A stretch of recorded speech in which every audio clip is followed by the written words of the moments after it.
There is nothing wrong with you, baby. You may have a few things are missing, but surely quality's on the side. It's so hard. Good evening and welcome to the June 24th regular City Council meeting. We're so glad that you're here with us today. Tonight we have a consent agenda and direction to staff to not move on an item, but to take greater public comment. And so as we get started here tonight, I'd ask the clerk to please call the roll. Mayor Hartke. Here. Vice Mayor Stewart. Here.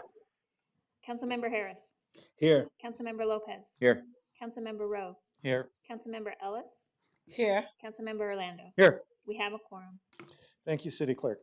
Our invocation tonight will be read by Father Robert, and I'm going to apologize, Aliunzi from St. Andrew the Apostle Catholic Church. I'm so sorry, sir. I'm sure I butchered that name.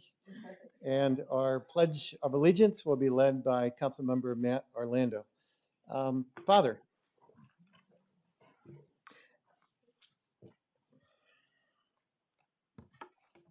Thank you, Mayor Eck, and your council for inviting me to lead this invocation. Let us pray. God of justice and mercy, thank you for the gift of life and of our great nation, the United States of America. Thank you for giving us the opportunity to serve the people of our city, Chandler.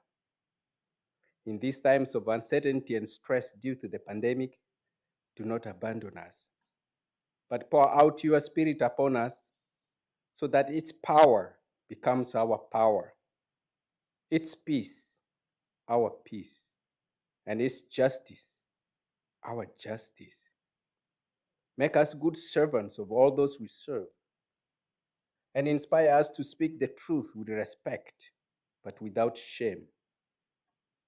Offer hope to others without fear, and give glory to you in every word we speak and actions we take as a council.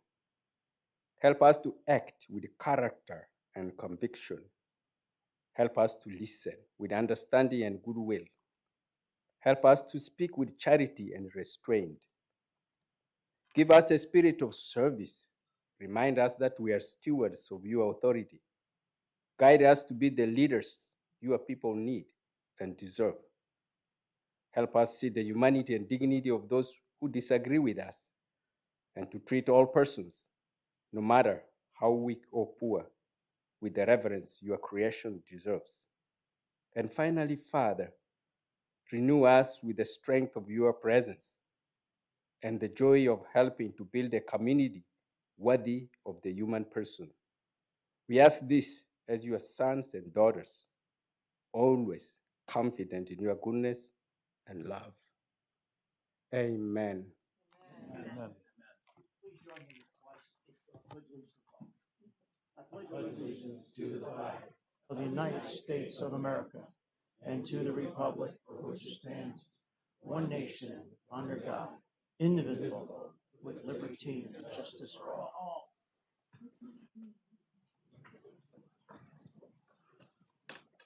Thank you, Father. Thank you, Council Member. Council, we had the opportunity to look at several items on Monday and get our questions answered.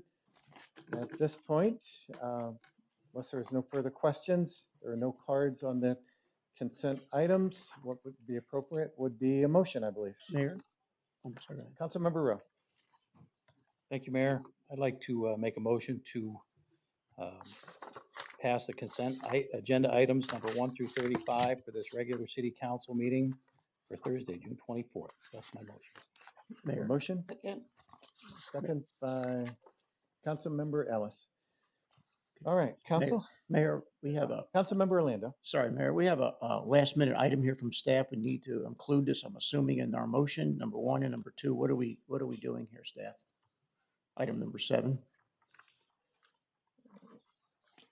City Manager.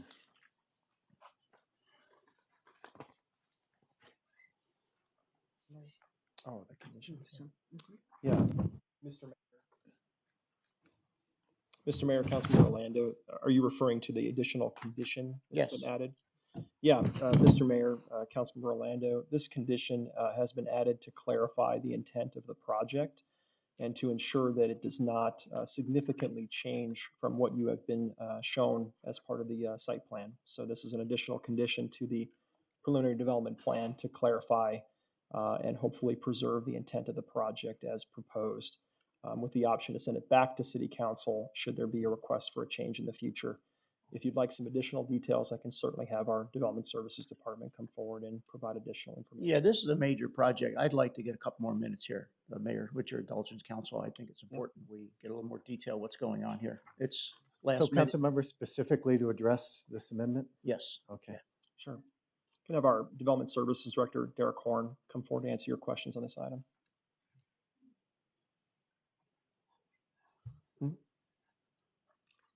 Good evening, Mayor and Council. Yes, this is normally how we do business. We want to make sure that the site plans that are presented for review and permitting are in substantial conformance with the City Council approved site plan PDP. However, due to concerns expressed on this project during some meetings, we want to ensure and reinforce the fact that if it is not substantial conformance with the City Council approved plan, we send it back to City Council. And I get that. I guess my question to staff is if we do this all the time, why wasn't this included earlier and the P&Z had a chance to see this? I'm just wondering if this is a slip up or a communication problem or what? No, it's just occasionally we do an additional stipulation just to address any concerns that do come up between Planning and Zoning Commission meeting and City Council. Okay, thank you, Mayor. Thank you, staff. Council, any additional questions, comments on this? Others? All right. Seeing none. Council, please vote.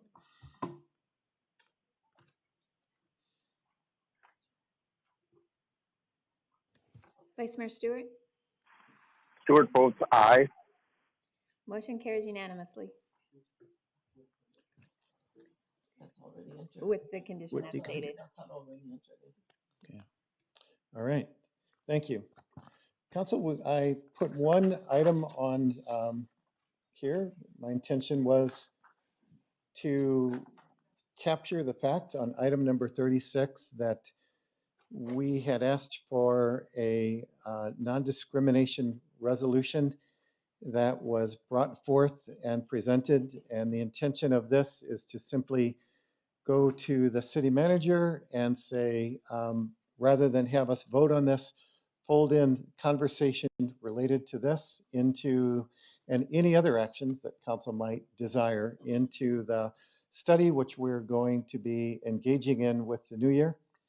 And so real simple, other than bring this without comment to our community, to fold this into with every other part of the discussion with the contract that we're going to be engaging in looking at diversity, equity, and inclusion across our city.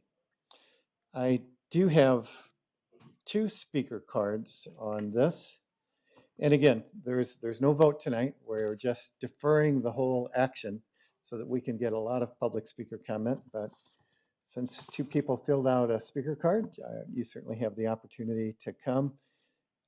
Eduardo Schroeder.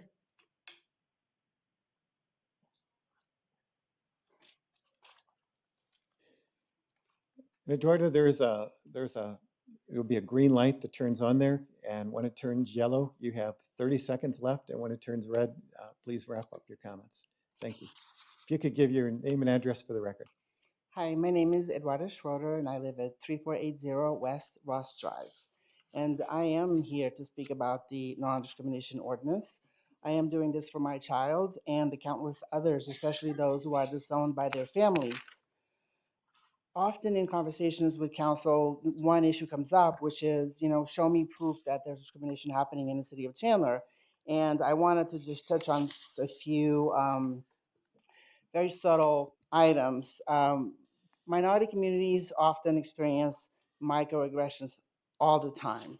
And that can happen, for example, in employment. And sometimes you are fired and nobody ever tells you that you are fired because of your sexual orientation. An employer will not do that.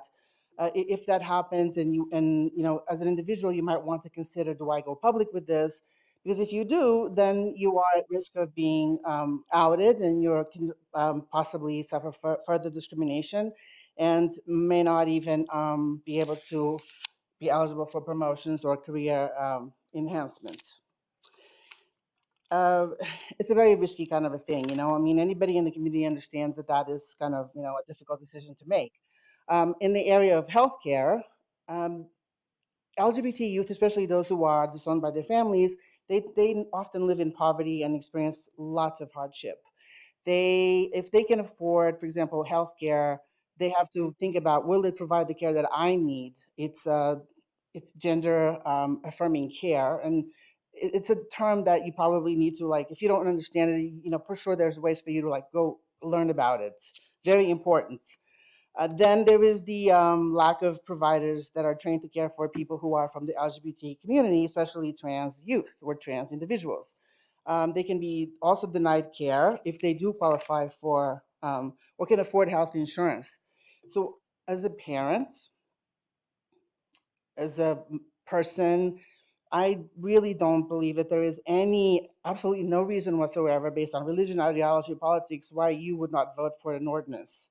I want to challenge you to be leaders in your community, embrace this topic, learn, and take some time to get to know individuals and the LGBT community, and ultimately vote yes on an ordinance. Thank you. Thank you. And our second speaker is Judy Schroeder. Again, state your name and address for the record, and the same, you have up to 3 minutes.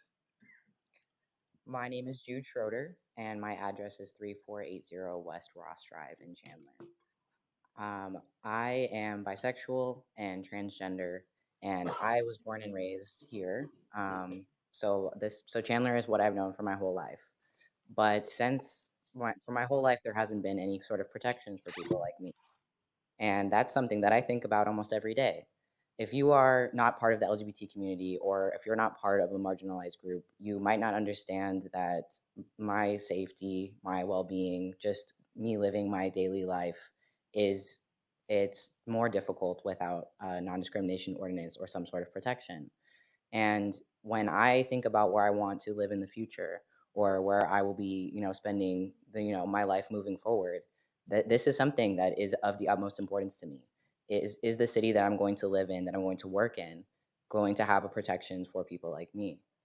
And that is why I urge the council to not only consider a resolution, but an ordinance codifying protections for the LGBT community and other marginalized groups, because I'm not sure always if I could be denied housing for who I am, for living openly as myself, especially with my gender identity. It's something that I have to wear all the time, just as me. I have to present who I authentically am, but that means that I could get denied housing, an employment, a promotion, and discrimination happens every day to me. So I really want to stress how important this is. If you are trying to create a city that is welcoming to everyone, if you're trying to create a city that makes all of its residents feel safe and valued and as a part of our community, I think that this is absolutely essential to that mission, to establishing, if you say that Chandler is a place where it's diverse and we include everybody, I think that this is the bare minimum for creating that kind of a city and that kind of a culture. Thank you. Thank you. The council also had one submission for public content that was written by David Schlesinger at 5161 West Ivanhoe Street, 85226.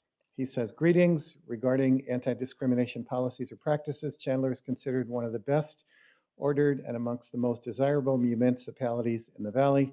People from all over come here to live, raise families, and to work in local industries. Discriminating against any people on the basis of superficial appearance, historic nationality, or gender is contrary to the spirit that makes this city prosperous and successful. America is about freedom and equal opportunity for all. We should support it. So again, council, my my act was real simple. Rather than taking a vote without public content, to defer this and fold this into part of the greater conversation that we're going to be happening. So that would be my direction to the city manager, acting city manager. Council, additional comments? Councilmember Orlando. Got the wrong side It's here. okay, brother. It's Councilmember okay. Harris. Mayor, we're all brothers and sisters, Mayor. I just got the goatee going on. That's what it is. It's you can't challenge the mustache. I can't challenge come it. talk I to me tried to then. grow it that way. But I just want to emphasize what the mayor has shared and just to continue to emphasize to the city manager when we put the study out. Let us consider the comments that have been received today, comments that have been received via the email, and comments that you may have had personal phone calls with. Let's consider all those so when we put forth the study, everyone feels like their question is being answered. So thank you. Mayor, Councilmember Orlando. so for the audience, what are we talking about? A city manager, ex-city manager, what's happening? Where are we to date on this? What are we doing with the $50,000? What's the thought process? And Mr. Mayor, Councilmember Orlando, as you may recall, this was one of the recommendations that originated from the HRC, the City's Human Relations Commission. They presented to you back in December of 2020, requesting that a consultant be engaged to advise the city on best practices related to diversity, equity, and inclusion. So this is an item that was budgeted and approved as part of the council's fiscal year 21-22 budget that takes effect July 1. So we are presently drafting a scope of work for that. We will certainly take the comments we are hearing tonight and include that. To define that scope of work, we're putting that out through our typical request for proposals process. That contract would have to come back to council to award that to that vendor. And then we would go through a study process that would be identified with that consultant at that time. okay, what's your time framing on this? Yeah, Mr. Mayor, Councilmember Orlando, again, the money that supports this project becomes available effective July 1. We are hoping to move quickly because we want to make sure if there are budgetary impacts from any of the recommendations that are made by the consultant as part of the study, that we have ample time to include that in the budget that council would be considering for fiscal year 22-23. So we are hoping to move quickly. I couldn't give you an exact timeline until we actually had a consultant engaged and actually mapped out all the milestones and deliverables with that consultant. But again, thinking about our budget process and where we'd have to have information inserted into the budget, it could not be, for example, a year from now. It would have to be sooner than that, considerably sooner, to be able to get that information before you. Okay, Mayor, one of the things I'd like to talk more about with the council or with staff, and if it's not a big issue here, is there's a lot of miscommunication going on, what we're doing, not doing, what other cities have done. Surveys are great. I think that's a good idea. We did a survey last year, a few years ago. But I would like the staff to include in the proposal a proper poll, a nonpartisan poll, like we did with the Parks and Recs, where you have individuals that are being polled, 500, whatever that number is. I'm not a professional pollster, but get someone that's professional to do a poll in the city, asking these important questions, and just so we come back with true data points. And as well as doing the survey, I have no problem doing what small groups of people and the website, all that stuff. But some of that stuff is not scientific, could potentially be. And I just want to get more concrete definition of what support is out there for our community on this issue. And obviously this will be a public process. I know the mayor up here many years. I know the council up here. I know this will be a very transparent public process. And obviously, and I think city manager, the original intent was to have HRC involved with this as well, I'm assuming. Good, good. Okay, those are my thoughts, Mayor, right now. If there's any other comments or advice, I'll be discussing it. Yeah. Councilmember Ellis. Thank you. Thank you, Mayor.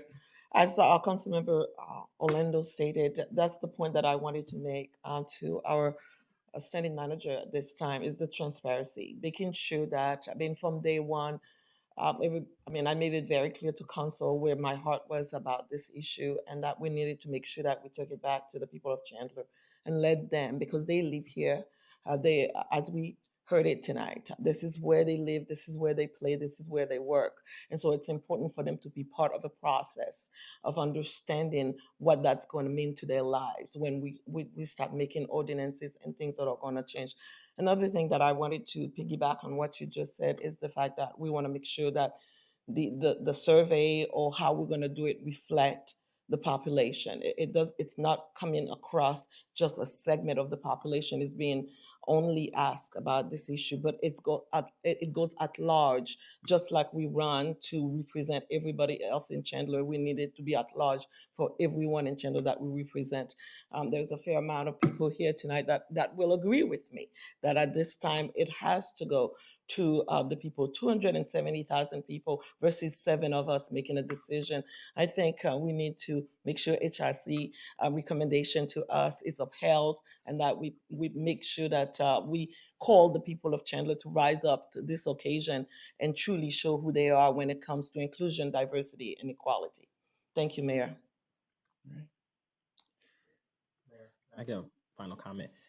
Also, we have the way to reach those 270,000 people. We have a utility bill. We have city scope that goes out to people's mailing. And so there may be probably a separate document that says, hey, get a chance, log on to this website.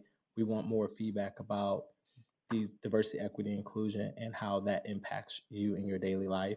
And that might be a way that we can reach everyone at one time, considering that we already do it by mail. We will probably need to look at it electronically as well. But I know for a fact that they're going to get that utility bill in the mail along with the document. So that just want to emphasize what everyone else is saying, that we continue to make it transparent. We continue to have discussions so everyone can be a part of this conversation, because it's not just one group that's looking to be represented, it's multiple groups. And we want to make sure that Chandler continues to represent everyone. Thank you. Seeing no additional comments, again, as initially stated, City Manager, please proceed with this from Council. We look forward to seeing the process unfold and develop next month and beyond. Okay, next, Council, is our announcements.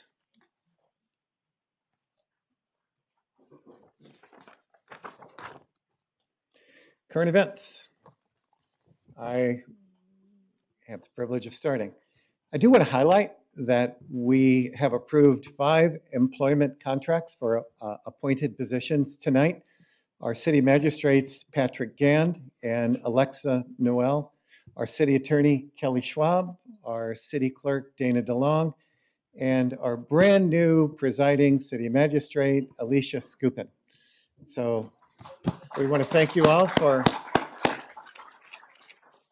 continuing to serve and be part of Team Chandler. And we want to give a big thank you to you and your continued commitment to serving us and serving the community. Big congratulations to Judge Skupin, who has been in an acting role since the beginning of the year, has done great things. Recently, we went through a process, and she certainly rose to the top of our search. And we are honored to continue to have you part of Team Chandler in this new capacity. We've been very impressed with your work ethic, and I look forward to continuing to work with you in your new role. To those of you who do not know our new Chief Magistrate, not only is she a delightful person, but an amazing person with an amazing story and a great passion for justice and for our community.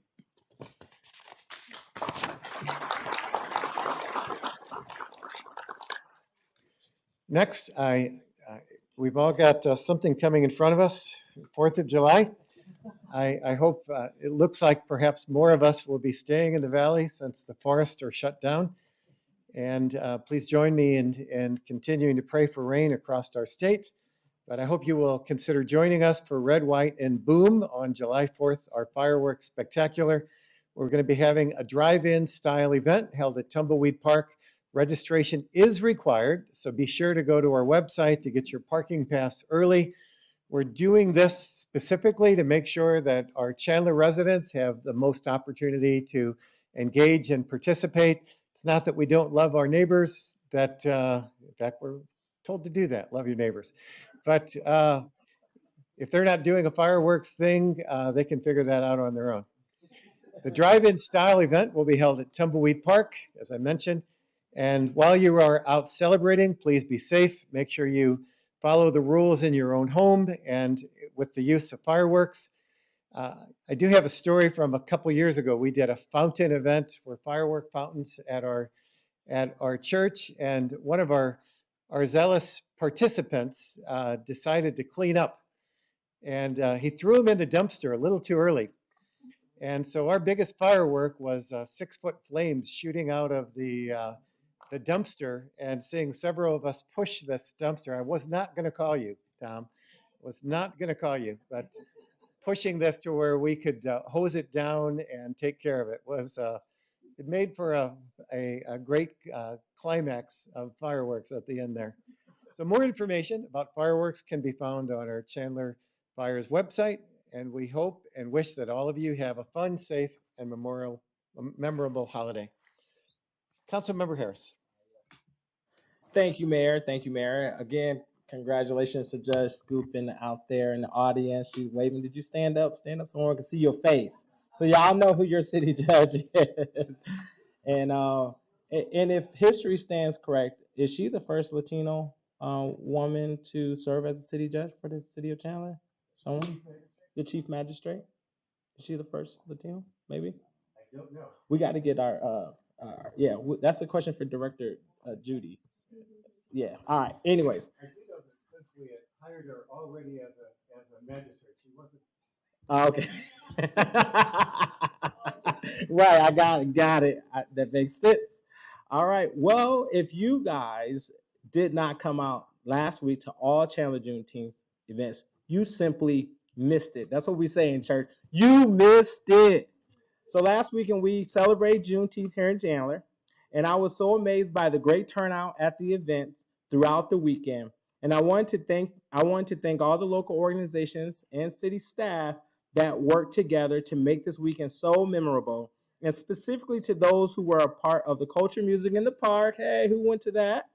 We want to thank Kovacheck Enclosure Systems, Greater Phoenix Urban League, Wave Runners. I see Leo in the audience right there, one of our sponsors, Wave Runners. Ready, Set, Go Foundation, Chandler for Change. I don't see Sean Mitchell here. He was here? Okay, he's gone. It's the Suns game. Got it. The Chandler Chamber, Terry Kimball's right there. DCCP with Mary. I think Peter came out and spoke. Chandler Men of Action, Pastor Victor Hardy. He's right there in the audience. Thank you so much for your participation base as well. We want to thank you guys so much. And I cannot leave out our MVPs of this event, Nikki Tapia, and also Mickey, who came in on Saturday to make sure things was good. Ben Hernandez, Philip Magnesian. I think I said his name wrong, didn't I? All right. Tommy Garcia, Hermelinda, and all those who helped out. I look forward to continuing the conversations we had and relationship formed last week. Thank you guys so much. Juneteenth was amazing. And I see Dr. Crawford, he also participated in Tyler and some of the other Beth, all these great Eduardo, Chandler Pride, all these great organizations came together. And for the first time in history, we had 5 days of Juneteenth celebrations in Chandler. Now that is diversity, equity, and inclusion. You guys should give yourself a round of applause. Thank you all for your time. I suppose if we have more than 10 days, can we call it Juneteenth if it staggers out of the teens? It becomes Kwanzaa Juneteenth. Okay.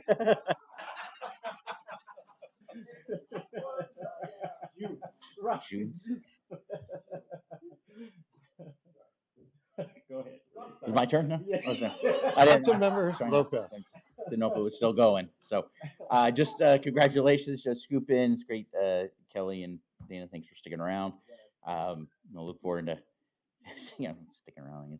I guess. Try to be as quick as possible. Watch your kids around water. It's getting really hot there. Everybody's down to the pools. Keep an eye on the kids. We want to keep them safe. And there's the Suns game on tonight, so I'm done. Councilmember Rowe. Thank you, Mayor. Nothing for me. Councilmember Ellis. Well, there's something for me. We're talking about diversity and there's a mini grant that's coming out there for from the HRC. It's at $1,000, and it will be available June 1st. I mean, not June, July 1st now. Get ready for it. It's coming up, and the money will be to promote mutual respect and inclusion in Chandler. So make sure that you apply as soon as possible. And we want you to be participating because the money will be gone. By that time, there will be no more money to apply for. So get involved and start getting your application as soon as you can. I love this, that our city is able to do something like that. HRC, thank you so much for putting something like this out right now for our population and those nonprofit organizations. Please join as soon as you can. Thank you. Councilmember Orlando. I'll keep it real short, Mayor. Happy anniversary to my wife, Pat, of 43 years. To put up with me for 43 years. Could you imagine? I got good conduct medal, a lot of medals there, but City Key. yeah. She's not only my wife, she's a mom, she's a grandmother, but she's my best friend. I love you. Well, Mayor, I believe, Terry, didn't you just celebrate an anniversary too? A wedding anniversary? Terry Kimball? Y'all didn't just celebrate, you and George? Yeah. She ain't saying nothing. Acting city manager.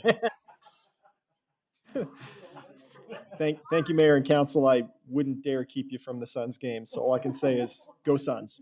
All right. That concludes our meeting. Go Suns.